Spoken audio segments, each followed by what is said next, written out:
Costumamos dizer que o melhor amigo do homem é o cachorro, um animal fiel que nos apoia em qualquer situação.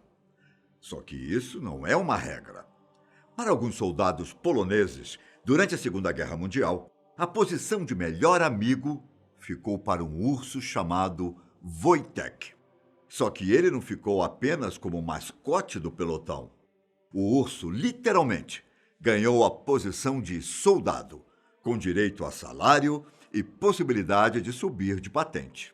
Meu nome é Ivan Lima e você é meu convidado para desbravar uma aventura digna de cinema. Em alguns momentos do início da década de 1940, uma criança de Ramadã, no Irã, encontrou um filhote de urso órfão em uma região montanhosa. O pobre animal havia perdido a mãe, que tinha sido morta por caçadores. Em 1942, bem no meio da Segunda Guerra Mundial, alguns soldados poloneses que passavam pela região se encontraram com esse menino e o pequeno animal. Em troca de comida, a criança deu à equipe um novo membro. Claro que essa não seria uma atitude tão incomum, exceto pelo fato de que o novo integrante era um urso. Só que antes de conhecer os oficiais que se tornariam sua família, o pequeno animal recebeu cuidados em um campo de refugiados durante 3 meses. Passado esse tempo, ele finalmente se juntou à 22ª Companhia de Suprimentos de Artilharia do 2º Corpo do Exército Polonês. Os soldados acabaram dando o nome de Wojtek ao filhote, uma combinação de 2 palavras que podem ser traduzidas como guerreiro feliz. Segundo alguns relatos, o urso era como uma criança ou um cachorro pequeno.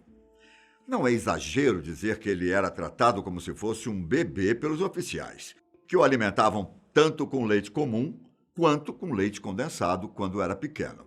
À medida com que ele crescia, os membros do exército acrescentavam mais opções à dieta, como peixes, frutas e mel. Por causa de todo o tratamento especial e, sobretudo, o carinho, Wojtek meio que sentia que eles eram os pais dele. Como ele cresceu com os soldados, o urso acabou desenvolvendo alguns hábitos bastante curiosos. Ele amava dar umas baforadas em cigarros e comê-los em seguida.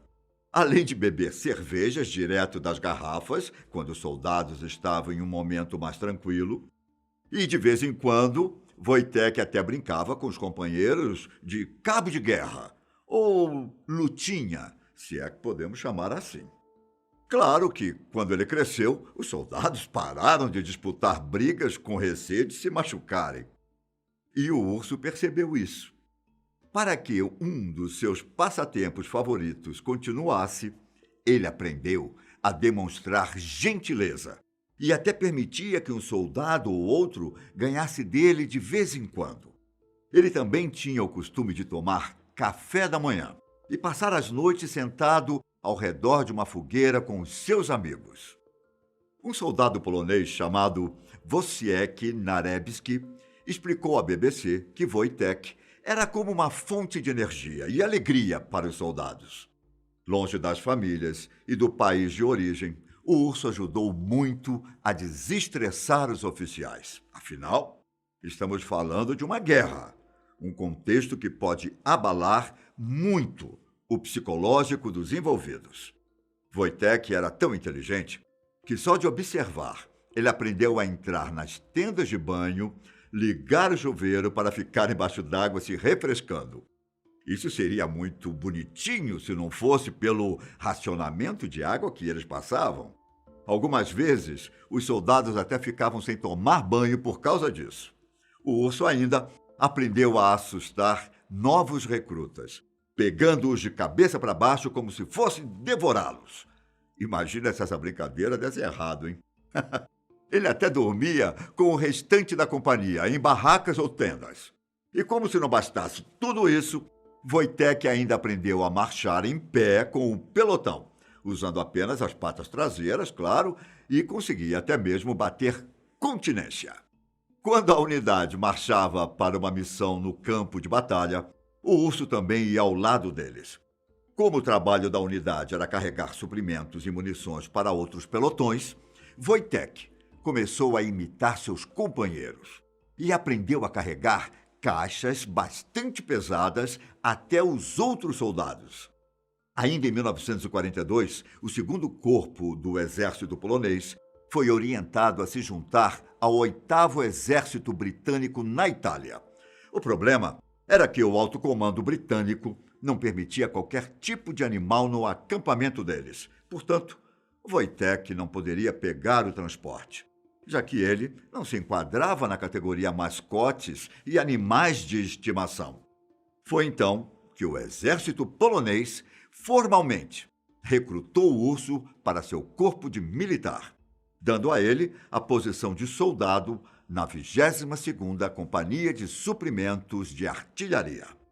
Daquele dia em diante, ele foi incluído em todas as listas de soldados, com seu próprio número de série e até mesmo participação na folha de pagamento. Na época, ele estava com 91 quilos. Um valor pequeno, se comparado com os mais de 220 quilos que ele passou a pesar anos mais tarde. E apesar de passar muito tempo com os humanos, Wojtek também gostava de se divertir com alguns animais. Para você ter uma ideia, o melhor amigo dele era o dálmata de um oficial britânico. Os dois até brincavam de luta juntos.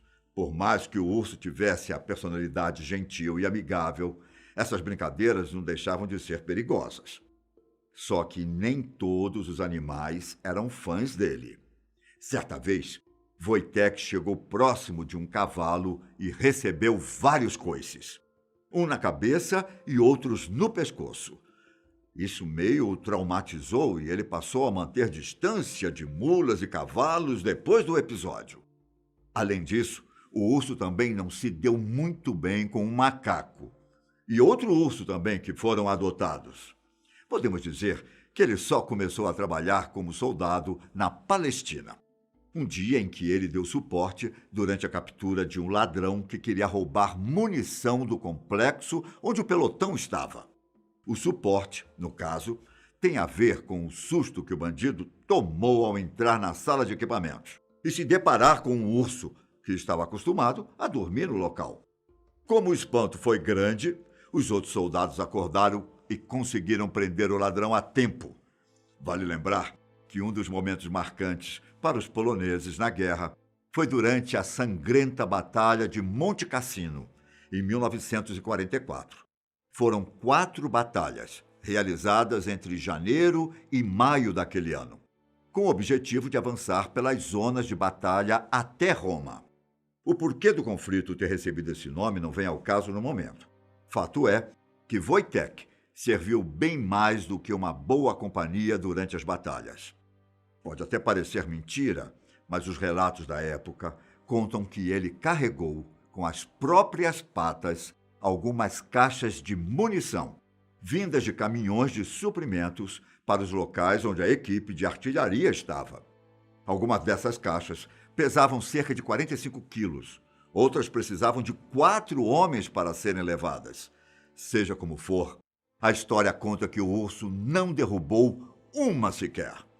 Quando as batalhas chegaram ao fim, o emblema oficial da 22ª Companhia foi modificado para ter o desenho de urso segurando um míssil, como forma de homenagear a ajuda e o trabalho do animal durante a guerra. Wojtek até foi promovido a cabo posteriormente. O legal é que todas essas aventuras acabaram sendo adaptadas para algumas mídias como videoclipes, letras de músicas, jogos de tabuleiro, um documentário e até uma vindoura animação anglo-polonesa. Ao final da Segunda Guerra Mundial, em 1945, a unidade do urso tinha se deslocado para algumas áreas rurais da Escócia. Só que a estadia deles não durou muito por lá, já que seus supervisores ordenaram que todos fossem para Edimburgo, onde ficaram até 1947. Naquele ano, a unidade foi desmobilizada, mas o urso acabou ficando na cidade, pois se tornou bastante popular entre os habitantes. Foi então que ficou decidido que o urso seria realocado no zoológico de Edimburgo. E por lá, ele sempre recebia visitas dos seus antigos amigos do exército e de alguns jornalistas interessados nos detalhes dessa história. Wojtek acabou morrendo em 1963, com 1,80 m de altura e 22 anos de idade. Um número alto, se considerarmos que ele participou de uma guerra mundial. Além disso, a cidade de Edimburgo, até hoje, tem um memorial em homenagem a ele, com direito a uma grande estátua de bronze em tamanho real. E não apenas lá. Cracóvia, na Polônia, também fez questão de montar uma estátua de Wojtek. Uma história incrível nessa relação dos animais com os homens. Será que não passou da hora de vermos a necessidade que temos uns dos outros?